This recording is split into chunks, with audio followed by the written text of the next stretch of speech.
What's good, YouTube? Throttle Havoc here. I'm Alpha. I'm Jason. And we is back with another video, yes, man. Sir. Yes, y'all sir. see what's going on, man. So let me get a little bit more. It's a little dirty, but you know what I'm saying? If y'all didn't see the last video, we just got this thing repainted, bro. Yeah, just got to repaint it, man. Thanks to a drunk driver. Yeah, if y'all ain't watched that video, oh man, make sure y'all please watch that video. It was something else. I'm still mad about it.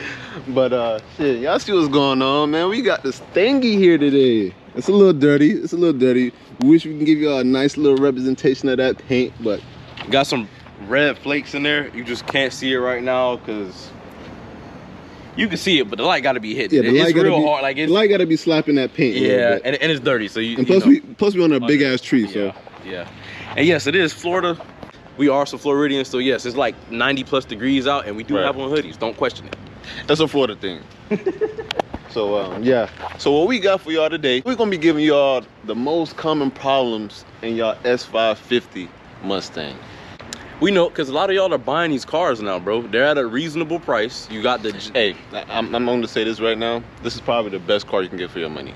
Honestly, it's so versatile, bro. It's so versatile. And I'm out on a BMW. I love BMWs. This man showed me how much a Mustang can. I mean, when I was a little kid, I knew I liked Mustangs back then. Then I switched to the Chargers, Challengers, and then I noticed that them shits is fucking heavy and slow. And then no hate, though, because we still like. There's no hate. I still love the cars. Like, you know, I still would love to get me a Hellcat one of these days. Even though they heavy, but we are here today to give you guys the top problems of the S550 and what you should watch out for when buying your S550 and what to look out for when buying your S550. And believe it or not, it may not look like it, but this car is now shit like 7-8 years old. Oh yeah, 7-8 and look, we have an extensive mod list on this car that you guys can go ahead and look back on. If you guys want to do some mods to your car, check out our YouTube channel. We literally give you guys a breakdown of everything of what we do and basically step by step of how we do our installations. How to build, you know, how to build your car if you want to do what we do, you know. But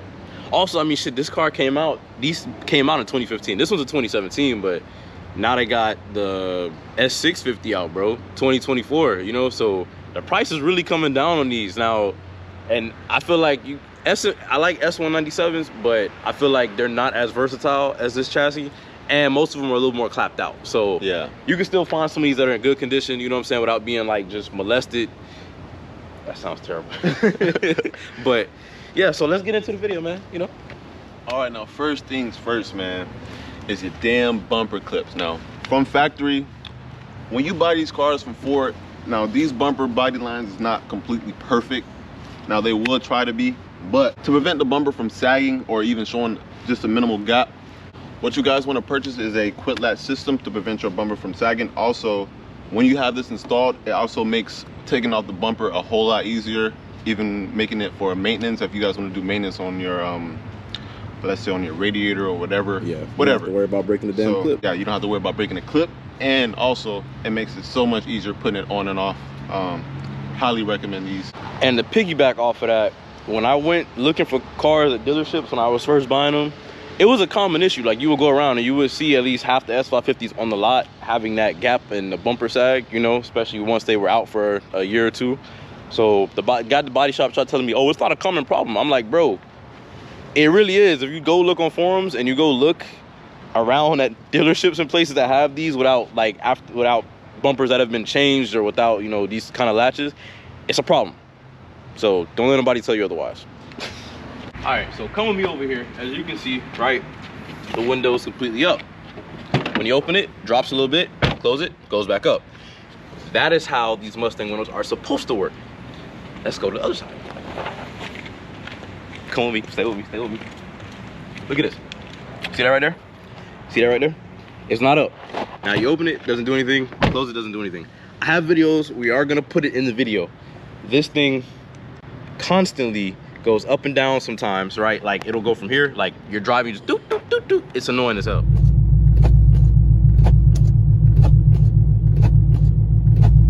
Sometimes it just gets stuck. I've taken this to the dealership for this at least 3 or 4 times now. It is a common issue. And I've tried everything from the resets to going to the dealership, getting the motor replaced. I just said, fuck it, okay? I just said, screw it, and that's it. But this is a pain. This is something you will probably have to deal with if you get an S550. It's a pain. Man, please watch out for that shit, cause that shit gonna drive you fucking crazy, man. You gonna be inside the damn car and hearing that shit every fucking 5 minutes, man. Bro, seriously, like I don't know how to, like, bro, like imagine do all day on a 20-minute car ride or more. You're gonna be hearing that the whole car ride, bro.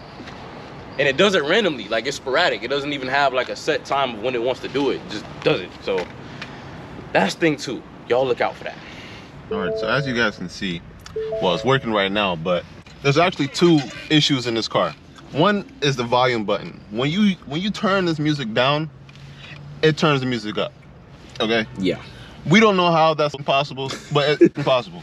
But also, your reverse camera, when you're reversing, sometimes when you're reversing, it's just so pixelated and you can't even tell. Like you're looking at the damn. It's like wavy. Yeah, like, it look like wavy shock signals. Like you're in the Matrix or something. Right, like you're in the Matrix.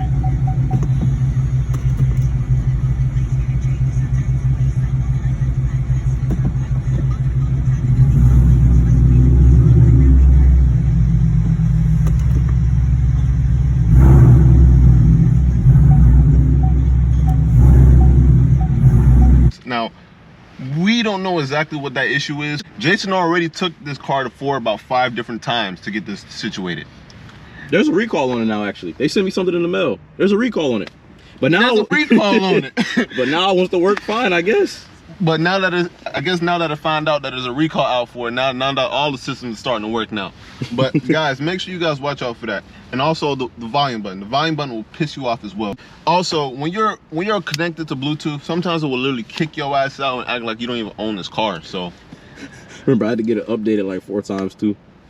Bro, what the? And he had to get it updated 4 goddamn times as well, which is crazy to me. Damn. Bro. Yeah, make sure you guys check to see if you got a recall when you do buy these cars, just in case to make sure that it's not your system that is messed up. All right, another issue that you guys can have, when you guys open the door, there is a horse that lights up on your ground, which is the Mustang logo, right? This is not a super common problem. Over time, these puddle lights can delaminate and become distorted on the ground, so it won't even look like a damn horse. It'll look like a damn chicken cutting off a damn alligator or some shit. So also make sure you guys check out for that. It's not super common, but it does happen. So definitely check up on that. And the only way you can fix that is to just change the light. Just get a new puddle light. Right there. So all you gotta do is take this whole unit out, put a new one on, and that's it.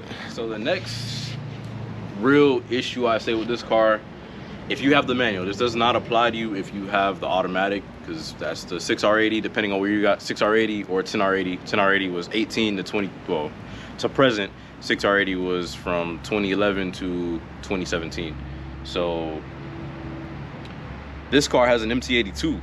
If you have a 2018 plus S550, you have an MT82 D4. They're 2 different transmissions. They are MT82s. They do have kind of different problems in terms of like internally, but the main thing that you see with these is you get lockout. Now sometimes, yes, when they do break, they tend to break 2nd or 3rd gear.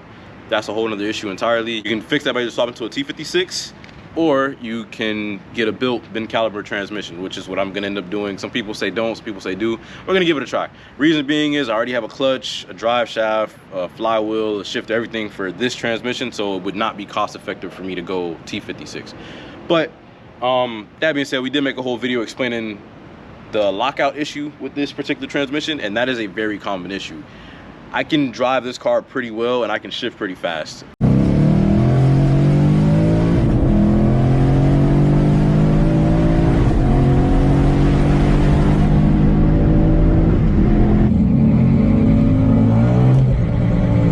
Even then though, before we upgraded everything, there were a lot of lockout issues with this transmission. I've driven countless Mustangs, the MT82 D4, MT82, 10R80, 6R80, but I have had this issue with both the MT82 and MT82 D4. Just to give a quick overview on what you could do to fix that: clutch, shifter, those would be pretty much your 2 main things. Now there are other components that you can do with that to assist, like changing out the trans fluid and things of the sort, which we did all that on this car. So we'll put the video up top to go check it out. But best way to fix that is going to be clutch and shifter. Now, if you're going to do clutch, you might as well do a flywheel.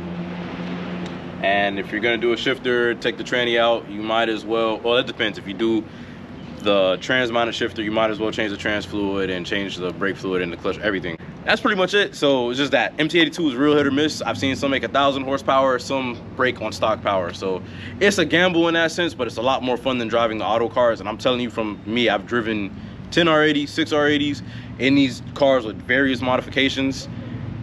I get bored driving auto personally. But if you like auto, no problem. Yes, they do shift faster. The manuals are very capable as well, but you just, like you said, luck of the draw if you get a good one or a bad one. If you get a bad one, just be prepared to drop some money to fix that.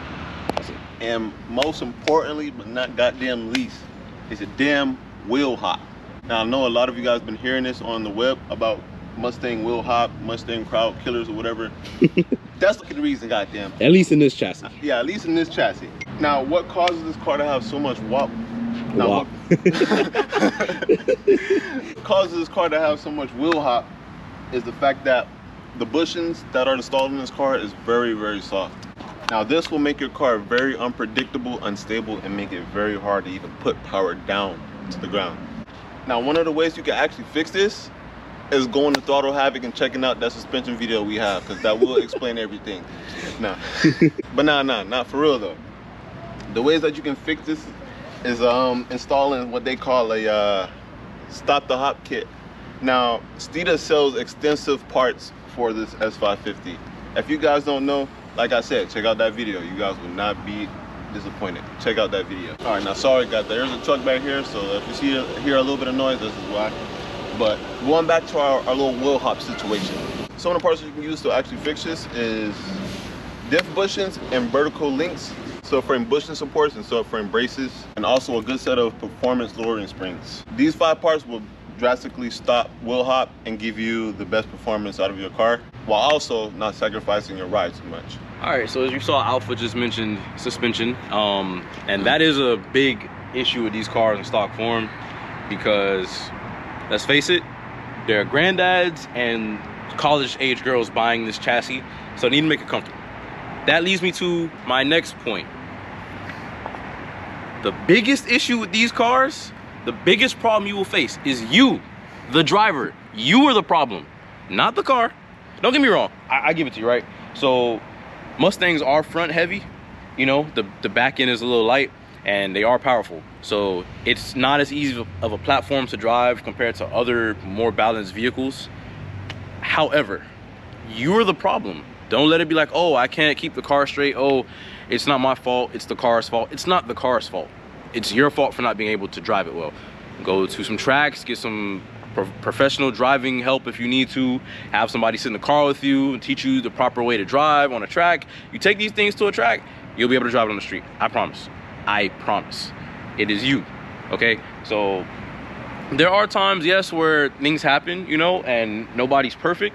But a lot of you just add power to these cars. That's very, first of all, very irresponsible, because if you upgrade the power before you do anything else, that's childish and that's stupid. So that applies to you. I'm sorry, but it's the truth. And you also don't love your life. But not like, seriously, like, don't just throw power at this car. Like, I'm telling you, this car is FBO E85, right? This car with stock suspension would have been a nightmare to drive. It still does not hook now, but it spins and it goes straight up until about 3rd gear, and with like regular tires. Just the amount of people I see who do, you'll throw what, maybe $3,000–4,000 at parts for power. You might throw in a clutch or a shifter, but you leave the suspension completely stock. That is moronic. Please do not do that. If I'm offending you, then that means you need to go buy some suspension parts, because that probably applies to you. The driver, #1 problem. But I had to put it later in the video, because if we put it earlier, y'all might have clicked off because you got offended. All right, so I'm just gonna combine these last two. So you are part of the problem. We already established that. Now, what is the other issue? This is not really a problem with these cars. This will probably make it into our upgrade video as well, like the top upgrades for Mustangs. You know, that is gonna be a future video, so keep an eye out for that. The oil pump gears. So if you tune these things, right, and say you're revving out to 8,000 RPM, RPM is not what kills your oil pump gears. It's good insurance, but what kills them is when you don't know how to shift and you're banging off the limiter. That is also a you problem. So what does that mean? Do not be a Honda guy and go every time you hit the limiter. It's like you're slamming those oil pump gears and crank gears. You will probably break them if you are revving to 8,000 RPM and banging off the limiter a bunch of times. Okay, so don't do that. Don't do that. Your crank gears is not made out of vibranium, guys, okay? So stop banging them like they're... The other thing I see that kills them is high horsepower applications, but I mean, you know, typically if you keep it under a certain RPM and you're not banging off the limiter, they survive. But that is cheap insurance. It's not really a problem, but I know because a lot of you buy this car because of the capabilities of this motor. If you're going to put power through this motor, the one thing you should do, just for security reasons, if you're turning the power up and you're turning the RPM up, oil pump gears. 9 out of 10 times though, when I see them break, not always, especially on the high horsepower stuff, but when I see them break, it's because people were negligent, they were banging off the rev limiter, or they just were putting too much power through and they should have done the simple maintenance of oil pump gears, crank gear sprocket, upgrading them. Simple insurance, right? So you can't be mad if you decide, let me spend $10,000 on a Whipple kit and leave that stock and you end up breaking it. That's all I'm gonna say. But it really still comes down to you, you know, because you as the driver, is your responsibility to learn how to drive the car, to do proper upgrades so the car isn't a rolling hazard, and to modify it correctly so it doesn't break itself. And even if it breaks, you know, you do it in the safest way possible. So really, it just comes down to you as the driver still, being sure you properly upgrade the car, because the last 3 things we mentioned really was suspension, driver, oil pump gears. That still all comes down to the owner of the car. If you don't modify it properly and it breaks, that is your fault. If you don't modify it properly and you crash it because you cannot put power down, that is your fault. Learn your car, modify it properly. Don't just throw all your money at power. You need to do supporting mods, and that's that. So really, what we're learning here is the driver's the problem, not so much the car. This is for under $25,000, you could have yourself one of these, which is why a lot of you are watching this video and want to know, you know, what you'd be getting into. That also means that a lot of you who have never driven cars with over 300 horsepower would be getting into this car. So take your time and learn the vehicle.